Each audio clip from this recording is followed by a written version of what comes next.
আজ বানাচ্ছি একদম বাঙালি স্টাইলের আমের চাটনি, তবে একটু অন্যরকম। কারণ এই আম কিন্তু ভারতীয় নয়, পোল্যান্ডের আম। বিদেশি আম, কিন্তু স্বাদে আর ঘ্রাণে একেবারে বাঙালি। প্রথমে কড়াইয়ে একটু তেল গরম করে দিলাম। তেলের মধ্যে গেল সর্ষে আর শুকনো লঙ্কা।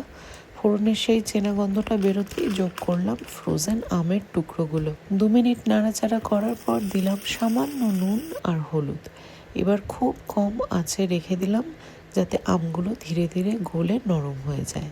এদিকে তৈরি করছি একটা ভাজা মশলা। তেজপাতা, শুকনো লঙ্কা, জিরে, ধনে, মৌরি আর 3-4টে এলাচ শুকনো ভেজে করে গুঁড়ো করে রাখলাম। আমগুলো পুরোপুরি গলে গেলে একটু গরম জল দিলাম। তারপর ফুটে উঠতেই যোগ করলাম বেশ ভালো পরিমাণে চিনি। চাটনির সেই মিষ্টি, টক আর ঝাল স্বাদ ধীরে ধীরে তৈরি হতে লাগলো। সব শেষে উপরে ছড়িয়ে দিলাম সেই ঘরে বানানো ভাজা মশলা। ব্যাস, তৈরি হয়ে গেল পোল্যান্ডের আম দিয়ে বানানো খাঁটি বাঙালি আমের চাটনি।